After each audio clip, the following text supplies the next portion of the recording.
We got a couple guys in bed, man. What's happening? What's going on? How's everybody doing? Doing well. Good.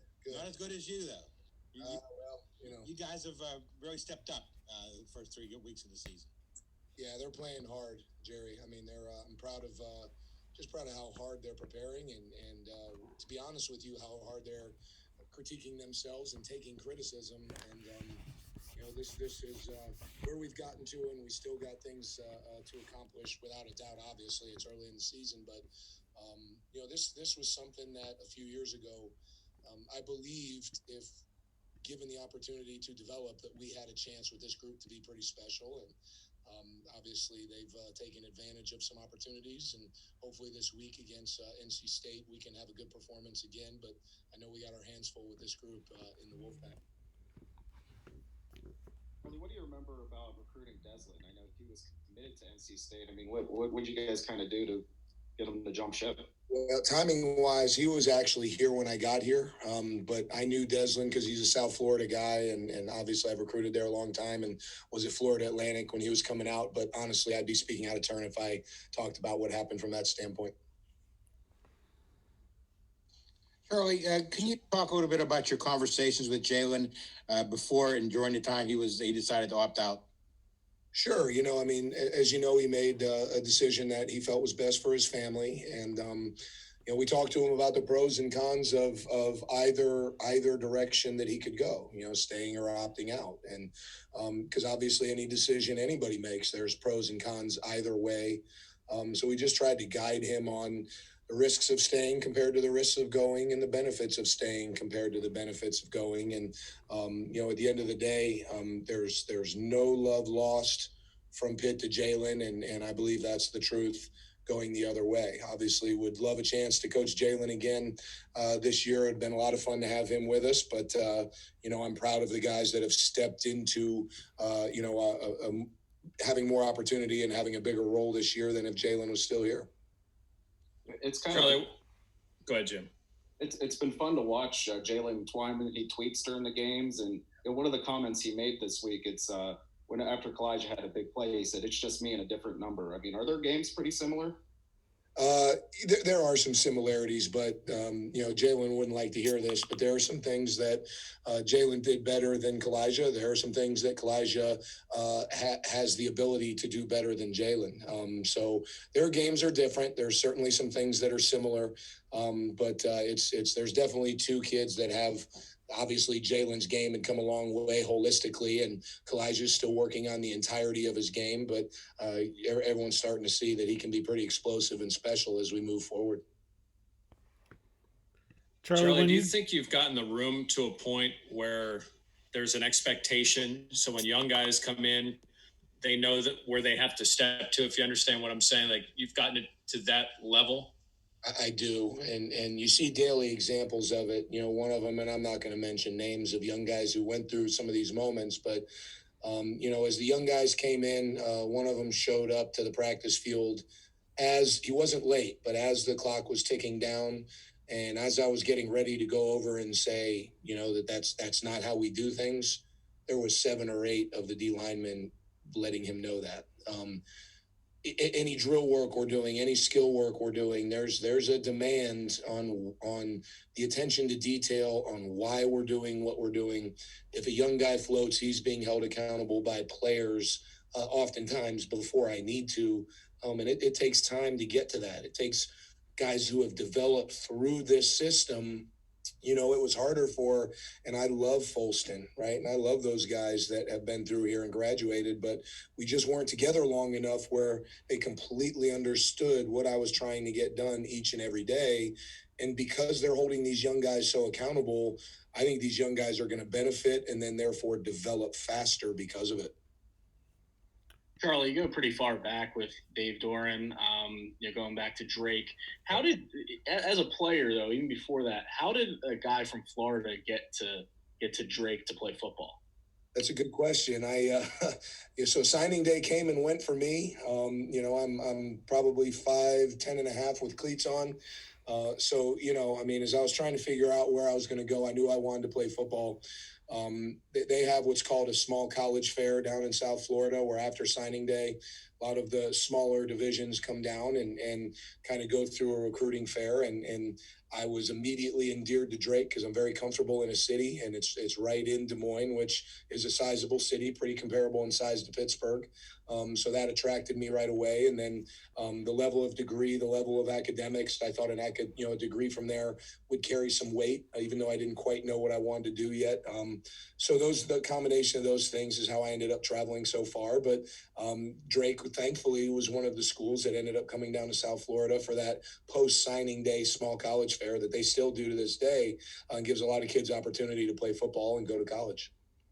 And then you ended up there, obviously, as a GA. It was your first break into the coaching ranks with Doran and Chris Ash and some other guys. I mean, what was that experience like? I think you room with Dave, and what was that experience? What do you kind of remember from that? Oh man, I coached high school for a year, and then went back and coached at Drake after a season, and our spring breaks, we were also competitive with each other. We loved what we were doing.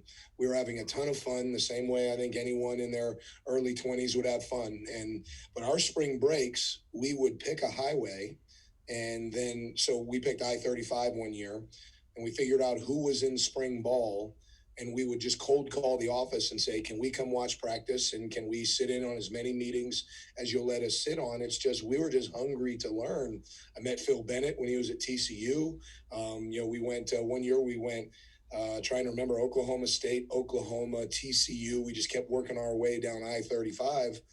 But we just had the three of us, this weird, unique connection where we were always trying to get everything we could from any coach who would let us talk to him. If you ever reached out to Phil Bennett, he once in a while he'll remind me of when the Drake guys came to see him at TCU, and we just always were kind of wired that way. And I think we fed off each other. And then obviously we got a chance to work together again at Wisconsin a number of years later. That was you, Doran, and Ash? Say that again, Jerry. I'm sorry. You, Doran, and Ash, right? Me, Dave, and Chris. Yep. Have you talked to Dave at all, in advance of this, advance of the season or advance of this game that up against each other and all that? Not this week, right? I think that's pretty standard that you're going to keep your separation. But we did talk last week, and we talk at least every couple weeks. But I mean, our families are friends. We were not only roommates in grad school, we lived across the street from each other when we worked at Wisconsin. I mean, we sincerely go back. It's a deep relationship. Our families have a relationship, but this week I'm sure we'll stay in our own lanes and see each other after the game. And I got a ton of respect for him. I know he's going to have this team ready. He is a driven human being. He was, honestly, when we were all kind of going through that process as young coaches, I always said to myself, he was. I don't know that I knew I would even get a chance as a head coach like I did. And thankfully Chris did too, but you knew Dave was going to get that shot. He had that ability to talk to people combined with that ability to stay focused and so much attention to detail. He made me better, and I know he's going to have his team ready this week. Charlie, when you got to Pitt, Pat and Rashad were already here. They were not guys that were like super high level recruits, as far as like rankings and things like that. Did you see right away that they could become what they had become? What was that process like for those guys and the development they went through? Yeah, their development curve has been different. At the time, Pat was transitioning to some off the field things nothing wrong, right? From a college standpoint, he was just adjusting to the schedule of college football. They had both just gone through their first fall semester and come out of that redshirt year. Where Rashad had adjusted a little more to the college, the academics and all the demands of being a Division I athlete.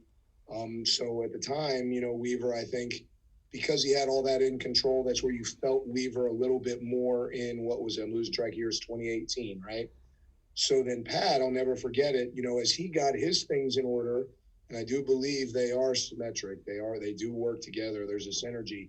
When Pat figured his life out and figured his schedule out, I'll never forget there was a play against Notre Dame when we were at that place. I think that was 18, right? 2018.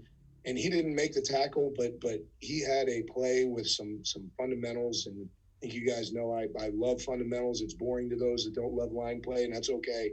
but he exploded out of his stance, created havoc in the backfield. Someone else made the play, but we knew that was a moment. It was one of those moments you could build from there. And then Pat's curve has obviously gone like this. And last year when we kind of switched where he was playing on the field, he took full advantage of it and really learned how to prepare like a pro every given day. I mean, this morning he's in here. It's Pat's birthday today, and I'm sitting in my office at 5:45, and 15 minutes later, I hear him roll right in, turn the film on, and get to work. It's just what Pat and Weaver have become, is relentless, just a relentless pursuit to get better. You're obviously a coach that's Questions, pretty heavily Coach? involved in the recruiting for Pitt, with your Florida ties. How different is it though, as a coach, where the recruiting part of it is obviously, I'm sure it's rewarding for you when you get a recruit, a guy that you've been working on for a number of years. But what's the difference between like landing this high recruit that you really wanted, and then also as a position coach taking a guy that maybe was not that highly rated recruit that maybe you're going to send into the first or second round of the NFL draft? They both have different, they're both rewarding. I mean, they're both exciting to be a part of, right? I mean, and the interesting thing is, as recruiting has really sped up, as it's gotten so much faster, I mean, we're deep into building relationship with kids that are graduating in 22. So the position recruiting has become so much more than the area recruiting the way it was 5, 6, 7 years ago. Everything has ramped up in terms of speed. But to answer your question, there are different seasons in my mind. They're almost different sports, right? And I think a lot of the fans that follow recruiting see it that way. They follow some of your publications, and you guys know it. I mean, there's times where your hits and your clicks and all the stuff that makes you guys money ramps up as signing day comes, because it's a different sport. Same for us. I mean, we want to win at everything we do, right? I mean, everyone's seen The Last Dance, and I'm not comparing myself to anyone in that level, but I will say this: I want to beat whoever I'm competing against on a recruit. And when someone comes in here and they're in our room, I hope that I can out-develop him compared to anyone that coaches the position I coach around the country. It's just kind of how we're wired. Coach, thank you for your time. Really appreciate the conversation. Thanks, guys. Appreciate it. Have a great afternoon.